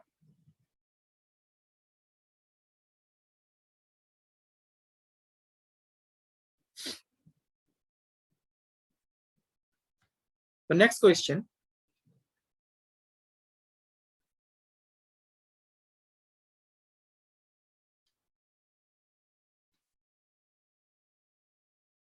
ठीक है, इसने क्वेश्चन किया है can we convert algebraic equation into differential equation, inverse process कर दीजिए। हमने डिफरेंशियल को अलजेब्राइक में कैसे कन्वर्ट किया, लैप्लास ट्रांसफॉर्म से। तो अगर हमें अलजेब्राइक से डिफरेंशियल में जाना है तो हम क्या यूज कर सकते हैं, इनवर्स लैप्लास ट्रांसफॉर्म। बात तो एक ही है, ये अलजेब्राइक इक्वेशन है, इसका इनवर्स लैप्लास लेंगे तो यही वापस आएगा, और उसका ऐसा कोई जरूरत नहीं पड़ता हमें। हम यहाँ पे डिफरेंशियल को अलजेब्राइक में क्यों कन्वर्ट कर रहा है, इसमें कैलकुलेशन आसान हो जाता है। अलजेब्राइक इक्वेशन था, उसको डिफरेंशियल में चेंज करने का मुझे नहीं लगता ऐसा कोई जरूरत पड़ता है, बट कर सकते हैं यूजिंग इनवर्स लैप्लास। बताइए। हम इससे हर तरह की डिफरेंशियल इक्वेशन को इस तरह सॉल्व कर सकते हैं। Linear differential equation with constant coefficient, linear differential equation with constant coefficient, ठीक है।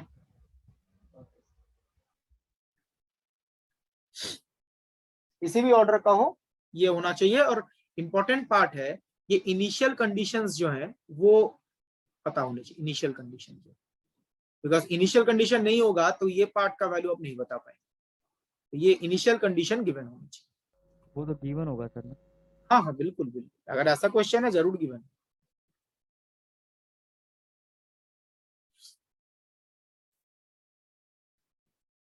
तो नेक्स्ट ये क्वेश्चन ट्राई कीजिए।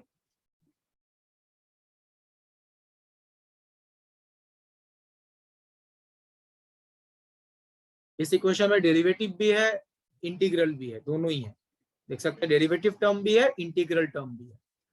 बोला गया है find the Laplace transform of the solution of the following equation.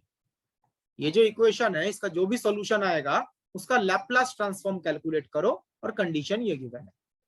तो लैप्लास ट्रांसफॉर्म मतलब क्या कैलकुलेट करना है, जी ऑफ एस। तो पहला स्टेप क्या होगा,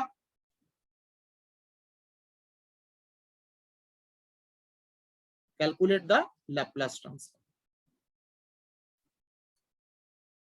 यहाँ पे सॉल्यूशन कैलकुलेट करने का जरूरत नहीं है, सॉल्यूशन का लैप्लास ट्रांसफॉर्म पूछा गया। तो dy dt का लैप्लास ट्रांसफॉर्म क्या होगा, SGS minus y eight I0 जो 0 है क्वेश्चन में गिवन है ये, प्लस 3y, तो 3y का Laplace transform g of s, plus 2 into ये जो इंटीग्रल है, इस इंटीग्रल का लैप्लास ट्रांसफॉर्म क्या होता है डिस्कस किया था ना, एफ यू डी यू, आज जो क्लास स्टार्टिंग में डिस्कस किया, क्या आएगा Laplace transform, 1/SG of S. 1 upon s g of s, and right hand side t इसका Laplace transform 1 upon s square.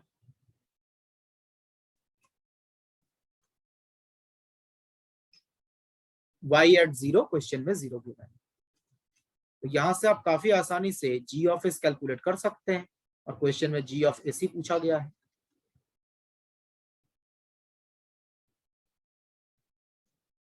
इस कैलकुलेट g ऑफ s क्या आ रहा है, 1/s squared s plus 3 plus 2s, ठीक है, 1 अपॉन s इंटू जो s square plus 3s plus 2 है उसको ऐसे लिखते हैं s plus 1 into s plus 2। इस चेक g ऑफ s ये आ जाएगा।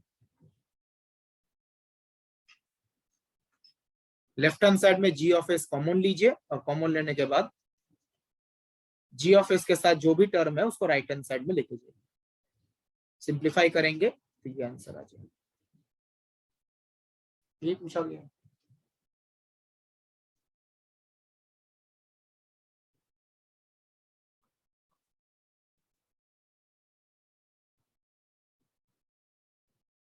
It represents Laplace transform of the solution.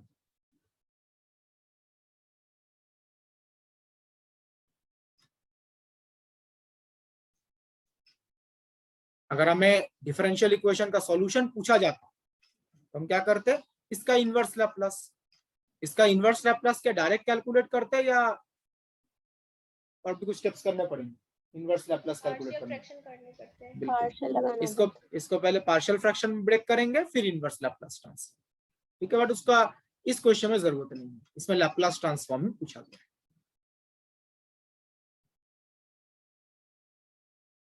Clear everyone? ठीक है,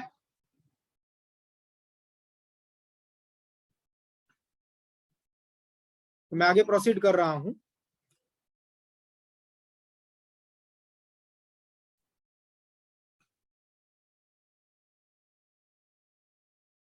Next, second application of Laplace transform, evaluation of the integral this.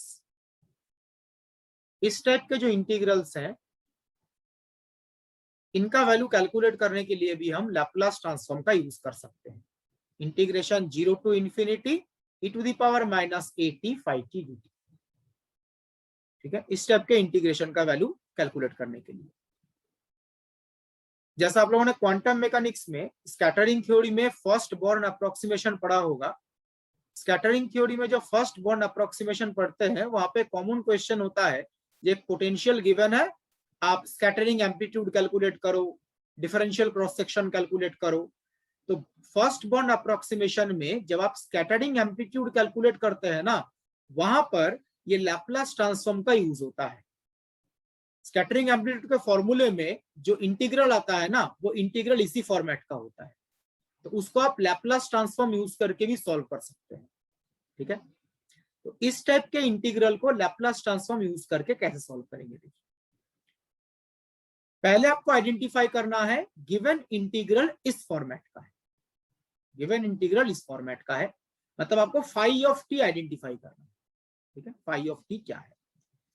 Step 1, find the Laplace transform of the function phi of t using the properties of Laplace transform। पहले आपको phi of t इसका Laplace transform calculate करना है। तो question में integral given होगा, उसको इस फॉर्मेट के साथ कंपेयर कीजिए, कंपेयर करने पे आपको phi of t पता चलेगा। ठीक है, तो पहला स्टेप है phi of t का Laplace ट्रांसफॉर्म कैलकुलेट कीजिए। तो फाई ऑफ टी का जो लैप्लास ट्रांसफॉर्म आएगा that is this integral. Phi of t के लैप्लास ट्रांसफॉर्म को तो ये भी लिख सकते हैं ना, और ये जो लैप्लास ट्रांसफॉर्म है ये कैसे कैलकुलेट करेंगे? Using the properties. Integral solve नहीं करेंगे, जितने भी प्रॉपर्टीज हमने पढ़े हैं उन प्रॉपर्टीज का यूज करके फाई ऑफ टी का लैप्लास ट्रांसफॉर्म कैलकुलेट करेंगे।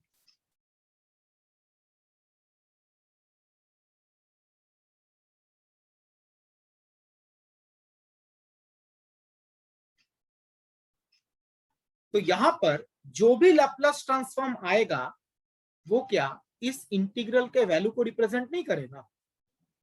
जो भी यहां पे आए वो इस इंटीग्रल के वैल्यू को ही रिप्रेजेंट करेगा। तो यूजिंग द प्रॉपर्टी आपने लैप्लास ट्रांसफॉर्म कैलकुलेट किया और यहाँ पे जो भी रिजल्ट आएगा वो इस इंटीग्रल का वैल्यू होगा। अब आप नोटिस कीजिए, ये इंटीग्रल और जिस इंटीग्रल का वैल्यू हमें कैलकुलेट करना है वो सिमिलर फॉर्मेट के।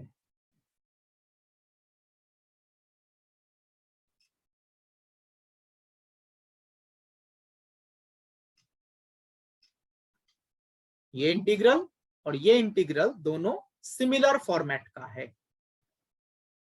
तो बता सकते हैं इस इंटीग्रल में क्या रिप्लेस करने पे, बिकॉज इसका वैल्यू हमें पता है, इस इंटीग्रल पे क्या रिप्लेस करने पे आपको ये मिलेगा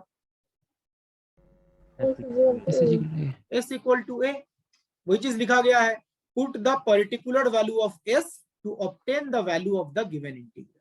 एस के बदले ए रिप्लेस करेंगे, ए क्वेश्चन में गिवन होगा। Put s equal to A.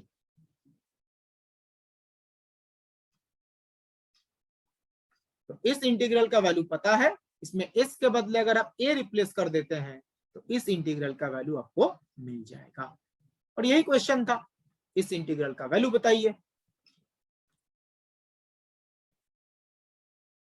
Step समझ में आया? ठीक है, एक क्वेश्चन डिस्कस करते हैं।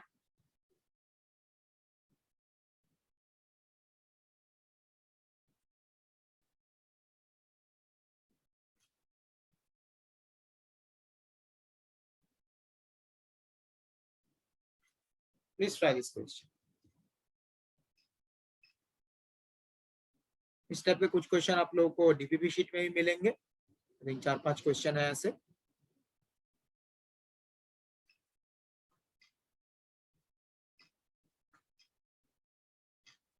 Integration 0 to infinity t e to the power minus 3t sin 2t।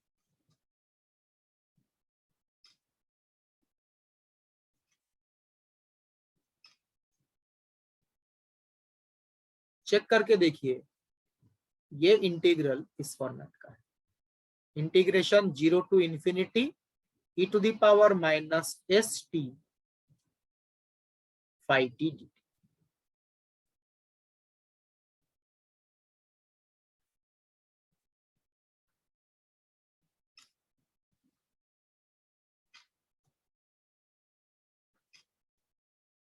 इसमें s का वैल्यू कितना है? 3। तो s के बदले 3 रिप्लेस करना पड़ेगा। एंड फाई का वैल्यू कितना है? फाई ऑफ t क्या है? T sin 2t। t sin 2t।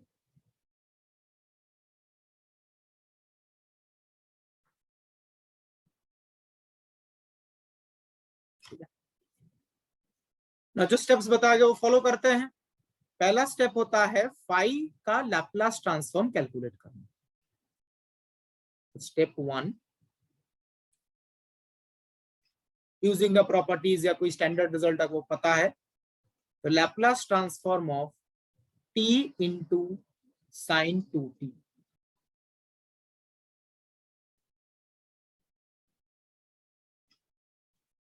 और अब देखते हैं ये फंक्शन इस फॉर्मेट का है, t इंटू साइन 80। और t साइन 80 का लैप्लास ट्रांसफॉर्म क्या होता है ये बताया गया था। क्या होता है लैप्लास ट्रांसफॉर्म इसका?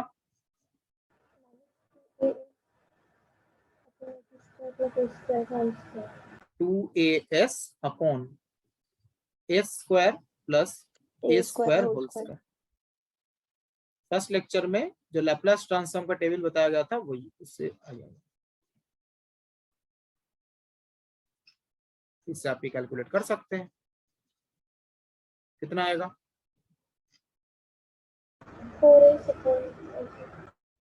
4s अपॉन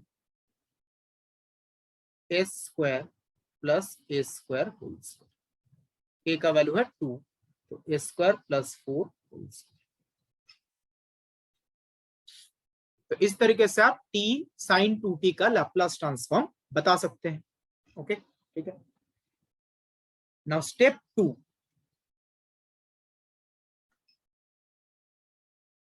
ये जो लैप्लास ट्रांसफॉर्म है इसको आप इंटीग्रल के फॉर्म में भी लिख सकते हैं, जो मेन डेफिनेशन है।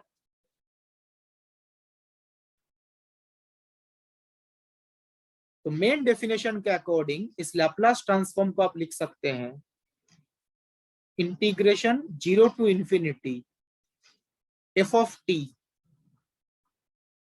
sin 2t into e to the power minus st dt। इस फंक्शन का लैप्लास ट्रांसफॉर्म को ऐसे भी लिख सकते हैं। और ये कितना आया है right hand side? 4s upon ए square plus 4।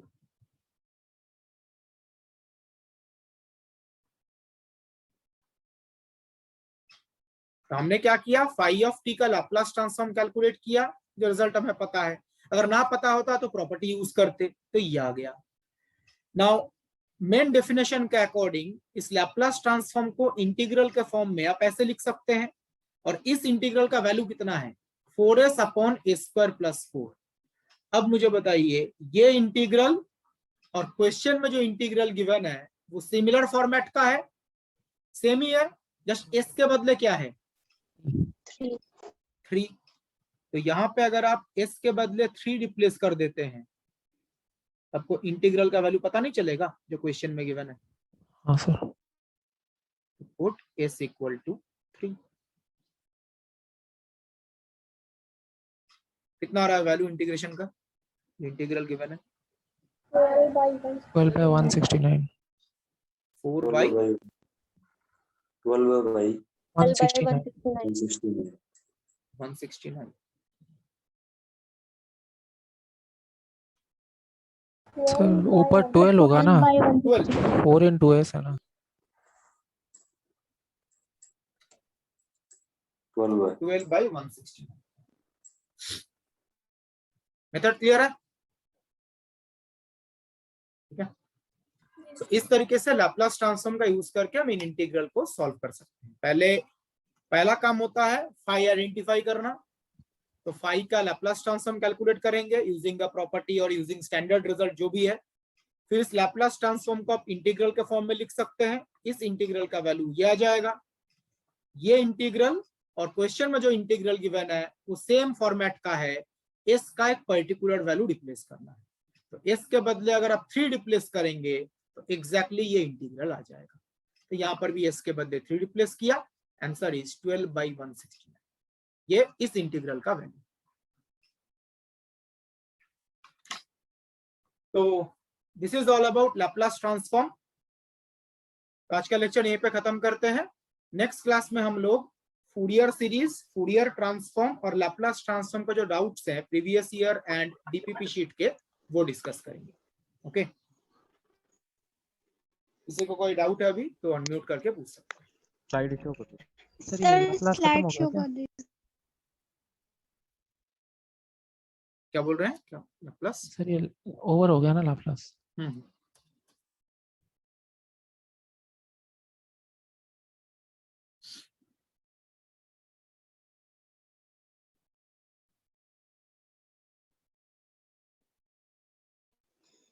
Sir slide show कर दीजिए। शो कर रहा हूँ ना।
Sir second slide show.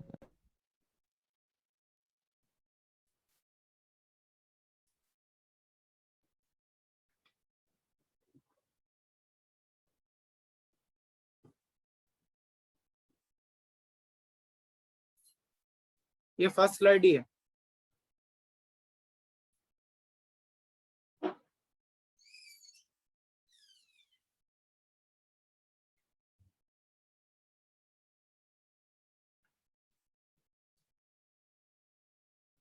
तो ठीक है, मैं मीटिंग एंड कर रहा हूँ। Thank you very much everyone.